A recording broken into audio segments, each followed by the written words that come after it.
I'm Dr. Shakuntala Baliga, a senior consultant and chief of colposcopy services at Mazumdar Shaw Cancer Center and Narayana Health, Bangalore. Today I will be discussing a very important topic, and that is protecting yourself from cervical cancer. Now you may wonder why I have chosen to discuss a topic of cancer. Well, before I go into the details, to inform you of some basic facts, let me update you on the burden of this cancer in our country. This cancer arises from the mouth of the uterus, that is the womb. It is the second commonest cancer amongst our women, and annually about 123,000 new cases are diagnosed, of which 68,000 die from the disease. The lifetime risk of developing this cancer till the age of 75 years is approximately 1.5%. That is, 3 out of every 200 women will develop this cancer. Most of the women whom I have met, whether in my friend circle, family or patients, think that they cannot develop this cancer because they think it is a cancer of women belonging to the low socioeconomic strata. Well, that may be partly true, but that is because they are unaware of the high-risk factors that predispose them to this cancer, and they do not avail of the services that are available for them. The peak incidence of this cancer is in the late 50s. Interestingly, we now know that this cancer is caused by a virus, that is the human papilloma virus, which is sexually transmitted. One very important point is that it takes almost 20 years from persistent infection with this virus to the development of cancer. The cancer is preceded by 3 pre-cancer stages that can be detected easily by simple, inexpensive tests and can be cured with a 100% success rate. The majority of these women can be treated on an outpatient department basis. Now, why is it important to know about the causes of this cancer and why it should be detected at the pre-cancer stage? The pre-cancer, or the cervical intraepithelial neoplasia as it is called technically, goes through 3 stages: CIN 1, 2 and 3. Now, CIN 1 is a low-grade pre-cancer, and 75% of these revert to normal within 1 year.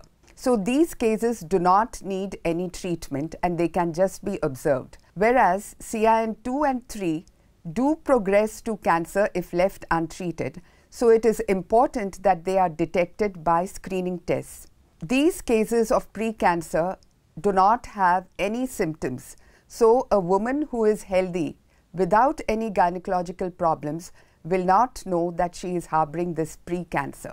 In cancer, except for the early stage, that is stage 1A, that has no symptoms, all other women tend to have some form of menstrual problems, that is intermenstrual bleeding, post-coital bleeding or post-menopausal bleeding or blood-stained discharge. Except for stage 1A, all other cancers need to go extensive, or as we call it in medical terms, radical removal of the uterus and removal of the pelvic lymph nodes. This is a very major surgery associated with about 5% of major complications and mortality also. Additionally, some of these women who undergo extensive surgery need to have radiation therapy after the surgery. And the very advanced cases can be treated only by chemotherapy and radiation therapy. From these facts, it is obvious that it is better to undergo screening tests so that you can diagnose pre-cancer rather than cancer. If you compare the survival rates after treatment of these 2 conditions, it is clear that when one treats pre-cancer, the 5 and 10-year survival rate is 100%, whereas the overall 5-year survival rate after treatment of cancer is approximately 66%, though the early stage 1 can have a 5-year survival rate of approximately 90%. Majority of the cancers diagnosed in our country belong to stage 1B3 or stage 2, which have a survival rate of approximately 75%. Now, how can you prevent yourself or reduce your risk of developing these factors? For this, let me inform you of the high-risk factors for developing cervical cancer. First, early age of marriage or sexual intercourse, especially before the age of 15 years. Early age at first childbirth, especially before the age of 16 years. Having multiple partners. Infection with the virus, which can be manifested by genital warts. Presence of other sexually transmitted diseases, especially with chlamydia and herpes simplex virus. More than 3 childbirths. Prolonged use of oral contraceptive pills, that is more than 5 years, without annual checkups. Smoking, nutritional deficiencies, and if you are immunocompromised, that is, if you are on chemotherapy or you are an organ transplant recipient who is on immunosuppressants. So, how can you protect yourself from developing cervical cancer? There are 2 ways. Firstly, primary prevention, that is before even pre-cancer develops, and secondary prevention, that is diagnosing the condition in the pre-cancer stage and treating it so that it doesn't develop into cancer. So, what is primary prevention? I have already informed you of the high-risk factors that predispose you for the development of cervical cancer. So, if you keep these in mind, you can always modify your lifestyle. And one of the most important factors is being in a monogamous relationship with a partner who is also in a monogamous relationship, and having safe sex, that is using condoms during sexual intercourse. Though the use of condoms may not prevent you 100% from developing this cancer, because the HPV infection is transmitted even by skin-to-skin contact. The second important point I would like to make here and emphasize is to vaccinate yourself and your daughters with the HPV vaccine. Now, we are all eagerly awaiting the vaccine against COVID-19.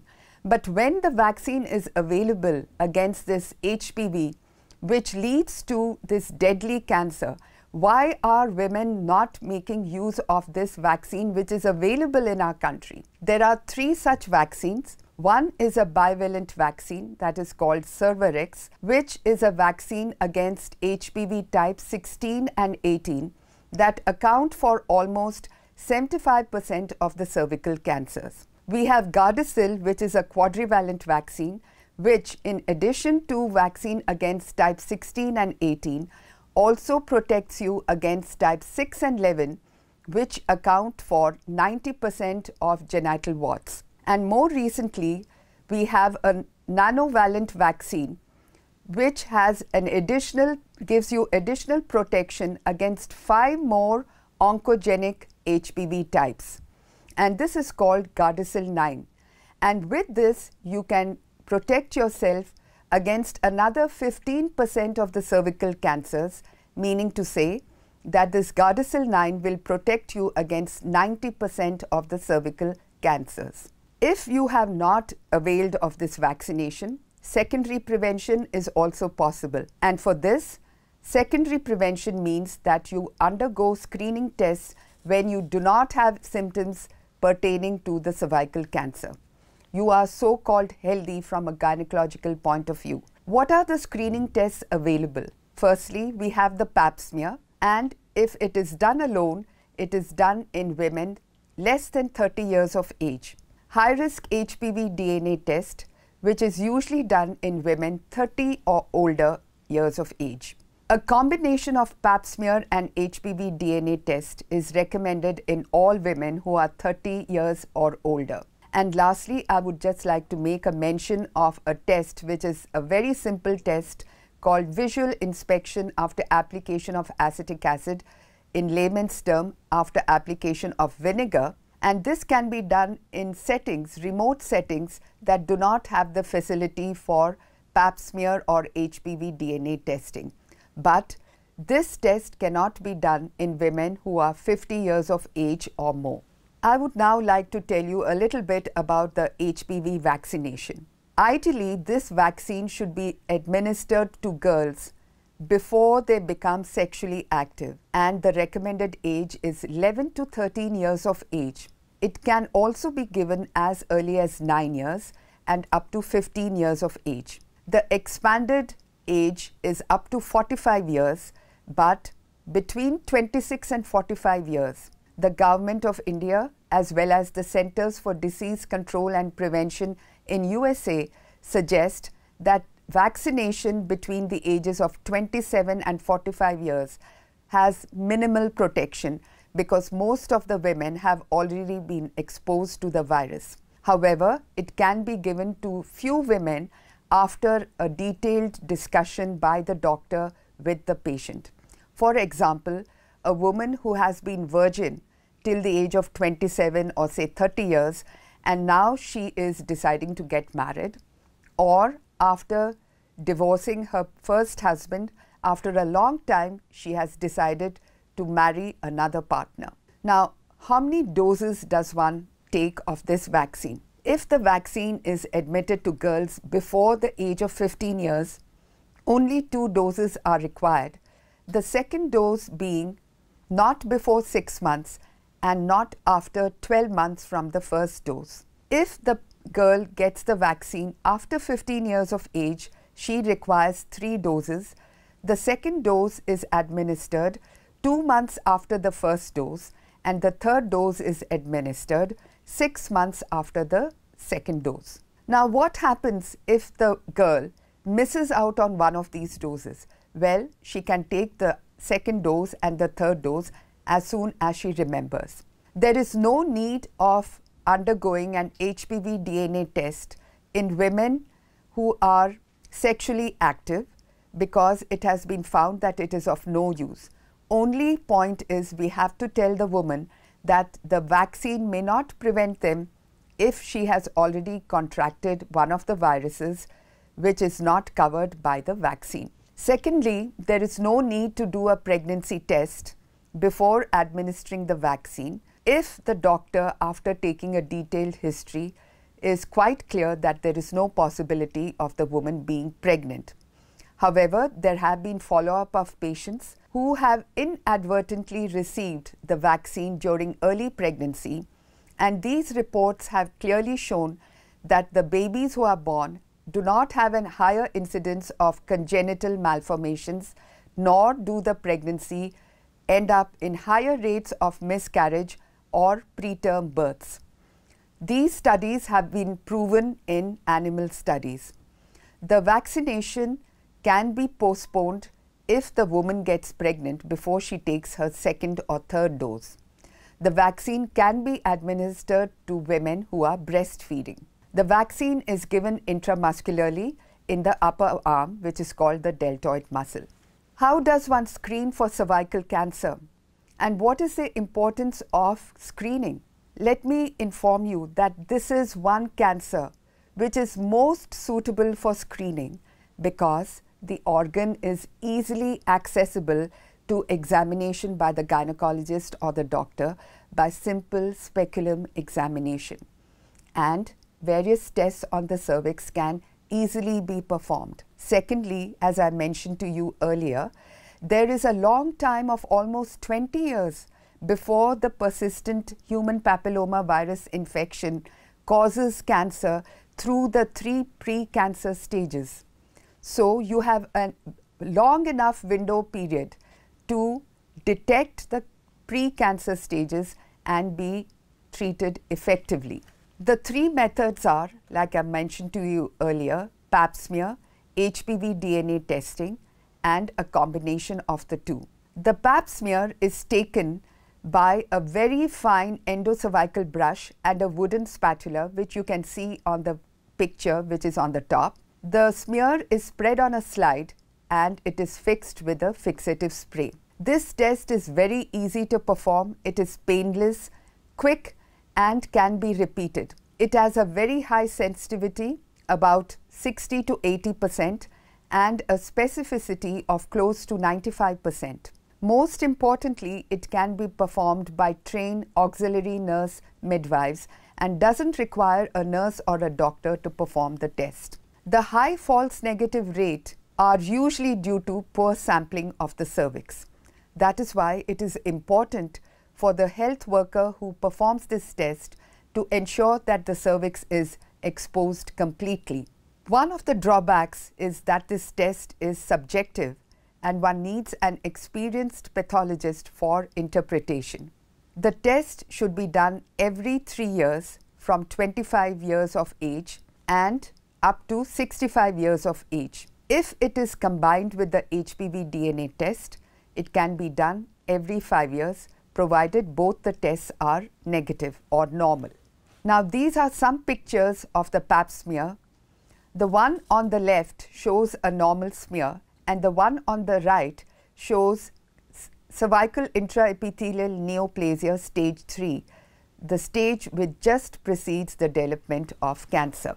Now, some people might ask, what if we get an abnormal smear like that CIN3? I don't want to undergo any further follow-up and I would like to have my uterus removed. Well, that is not what is recommended and that should not be done.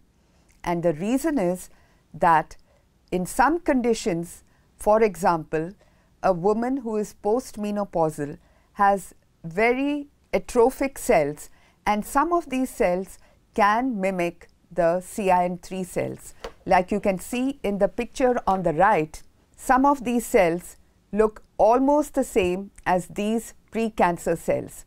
So, what does one do? Either you subject the patient to a HPV DNA test to see if the HPV virus is there, confirming that yes, the lady is having pre-cancer and not just atrophic cells, or you can put this lady directly to a colposcopic examination after prior treatment for a few days with oral estrogen, provided she does not have any contraindication for the intake of estrogen. The second test is called HPV DNA test. Again, it's a very simple test. A smear is taken using this brush, a very fine brush, and the brush is dipped into this preservative in the bottle, and the bottle is sent to the lab for further processing. This test is an objective test. It has a high sensitivity of 90%, but the specificity is just 60%. And why is that so? That is because this test just detects the presence of the virus.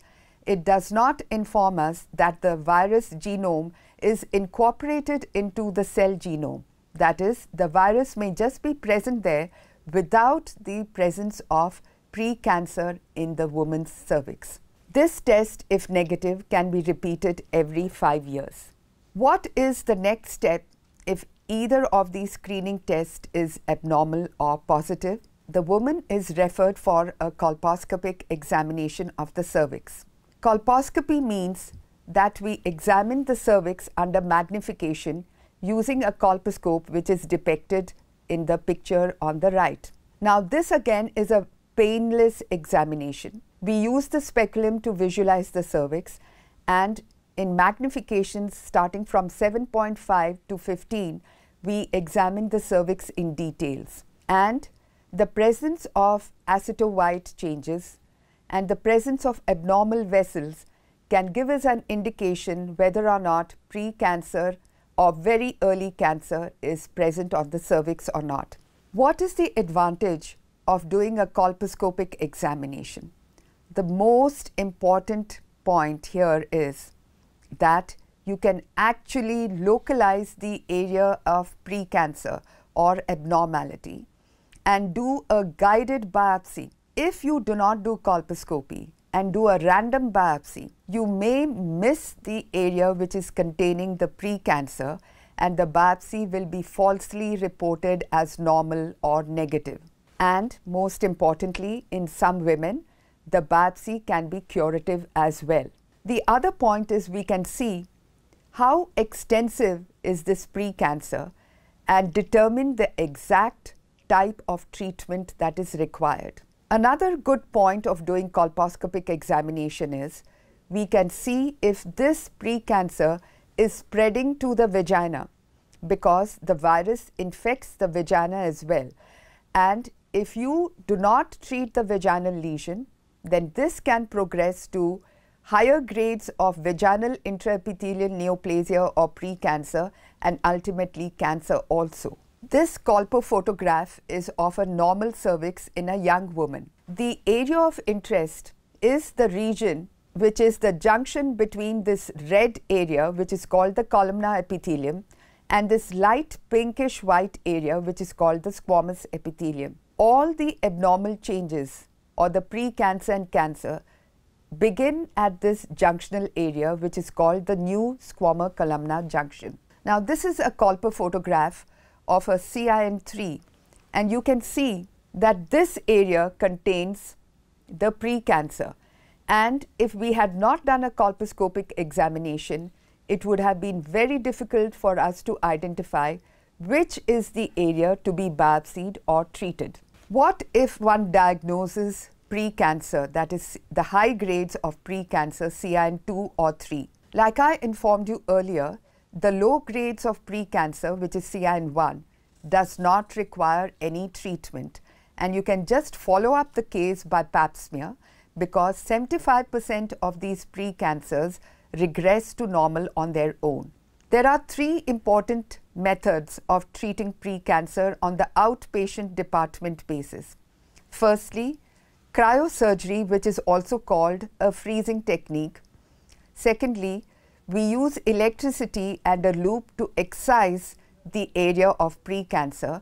And thirdly, we can use thermal ablation to ablate the area of precancer. The success rates with all these 3 is approximately 95% or higher after just the first attempt. But I would like to emphasize here that the woman needs to have an annual follow-up for the next 20 years to make sure that there is no recurrence of precancer. Now, I will inform you a little bit about these 3 tests so that you are not scared of submitting yourself to these methods.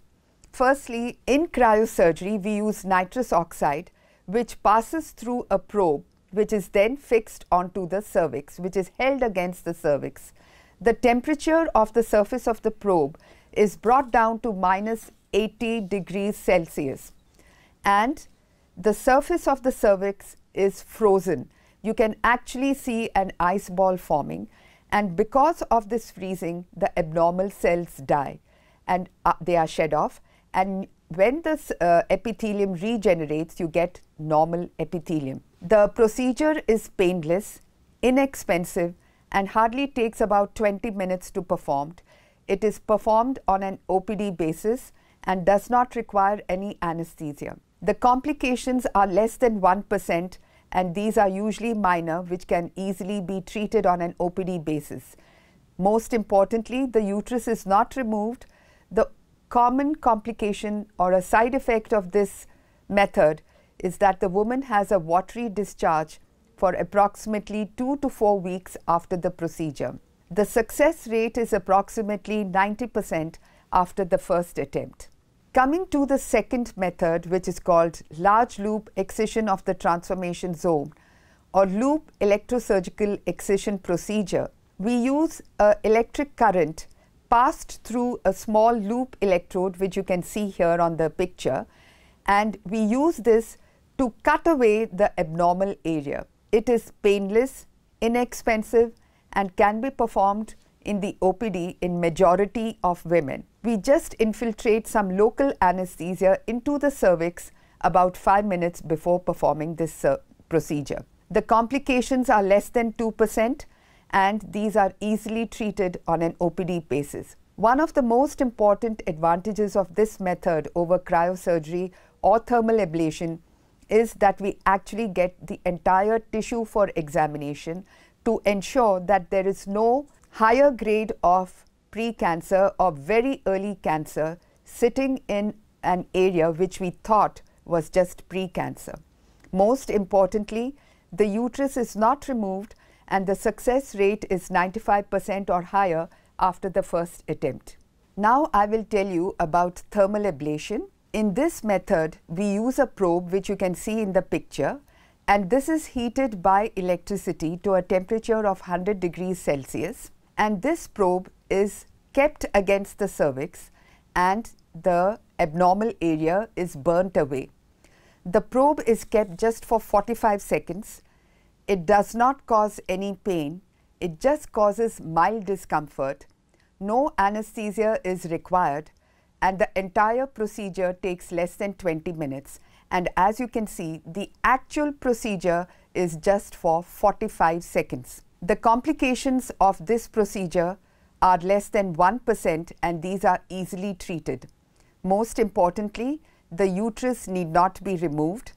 The one problem with this case is that you can have a brownish blackish discharge for about 2 weeks after the procedure. The success rate of treatment of pre-cancer using this procedure is about 95% after the first attempt.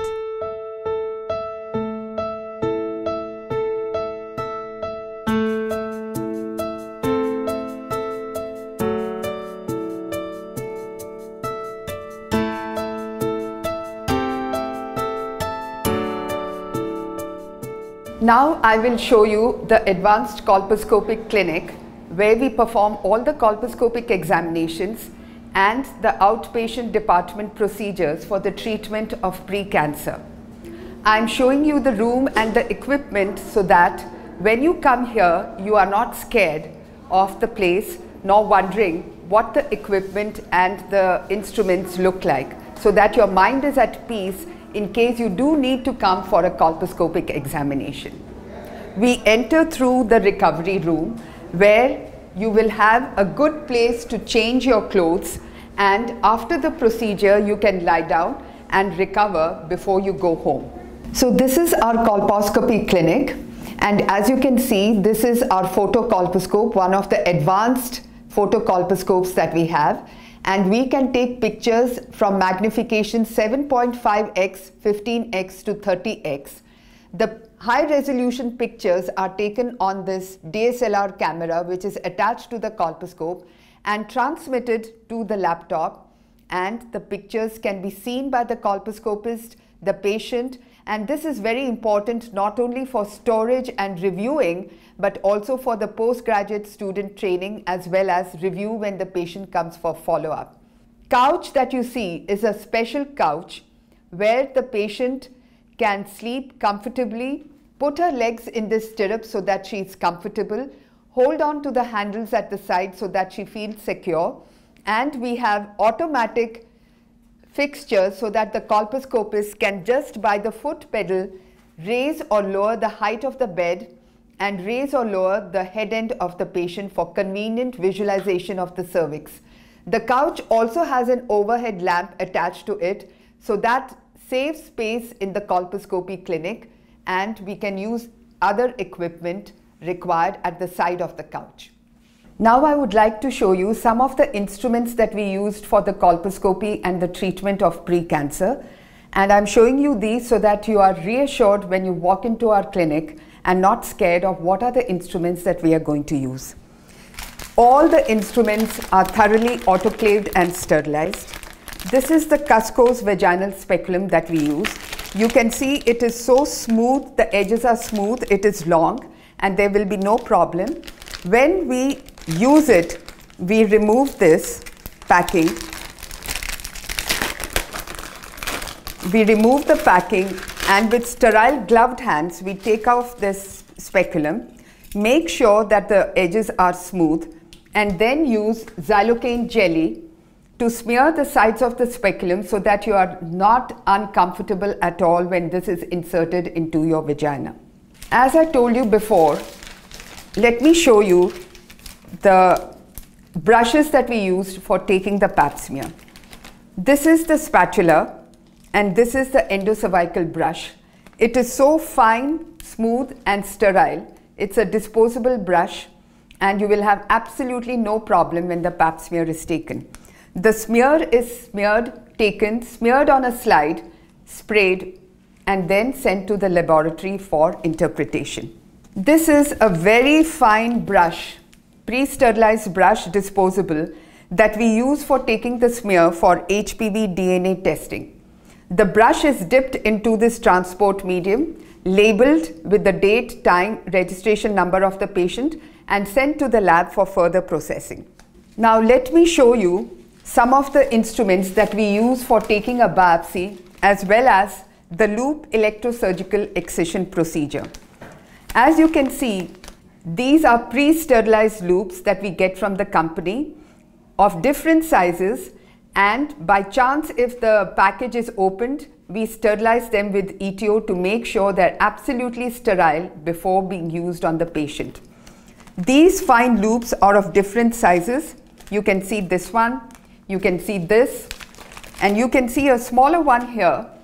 And the size that we choose depends upon the area of the cervix that has the pre-cancer lesion. Smaller size for a biopsy and larger size for excision of the entire transformation zone. If there is bleeding, we have these ball electrodes which can be used to control the bleeding by coagulating them. This is the special speculum, insulated speculum that we use when doing any electrical procedure. Without the use of insulated speculum, it is risky to use any electrocautery or any electrical procedure. This is what we call a cryosurgery gun. This is attached to the cylinder which has nitrous oxide, and this is the probe which is sterile, and we fix it onto the cryo gun, and when we switch on the nitrous oxide, an ice ball forms here at the tip of the probe and brings down the temperature to -70 to 80 degrees Celsius. This probe is then kept against the cervix of the patient, and the whole cervix is frozen. After it is thawed, it is gently removed, and after about 2 minutes, we again do a repeat freezing because that gives the maximum and highest success rate of over 90%. We have a second colposcope, which is a video colposcope, and it is excellent because the pictures can be transmitted onto a monitor so that both the colposcopist and the patient can visualize the procedure at the same time. Additionally, it is also good for training the postgraduate students so that they can see live what is happening to the examination as well as how the procedure is conducted. This is the LEAP equipment. Equipment on top is the cautery where we have the blend mode, the cutting mode, and the coagulation mode. The equipment below on the cart is the smoke evacuator, which can be operated even by a foot pedal. It is very important to have a smoke evacuator when you are performing the LEAP procedure, because it is well known that the HPV particles can come out through the plumes and the colposcopist can inhale them, rarely landing up in oral papillomatosis. So it is extremely important that we have the smoke evacuator with a very special high-grade filter, which is not available in the usual suction machines that are present in the operation theatre. Now I would like to show you why colposcopic examination is very important before we biopsy the cervix. This is the colpo photograph of a young lady who came with an abnormal smear. To look at, the cervix looked absolutely normal, and you can see the first picture looks like an absolutely normal cervix. Now after applying some reagents, have a look at the picture. You can clearly see that there is an aceto-white area on the anterior lip as well as an aceto-white area on the posterior lip going partly into the uterus. And also there are what are called some abnormal vessels called mosaic. Now this is clearly a high-grade pre-cancer, and the pap smear and the colposcopic examination together proved that the patient did have a pre-cancer. This is a high power magnification of the same lesion under 15x magnification, and you can see the lesion is very clearly seen. Now such a big lesion can only be treated by excision, and like I explained to you earlier, we use the loop electrode, and starting from here we excise this whole area and make sure that the edges of the tissue are free of the disease, which is reported by the pathologist. Uterus is saved and the patient does not have to undergo uterus removal nor a major surgery. You can see that we have all the resuscitation equipment necessary in this advanced colposcopy clinic, where we are performing not only diagnostic colposcopy but also therapeutic. We have a central oxygen outlet as well as a central suction equipment, so that we don't land up in any last minute arrangements should the patient require any form of resuscitation. The take-home message of my talk is: cervical cancer is caused by a virus called the human papilloma virus. A vaccine is available so that you can prevent over 90% of the cancers that occur due to this virus. It takes 20 years or more for persistent HPV infection to progress through pre-cancer stages to cancer.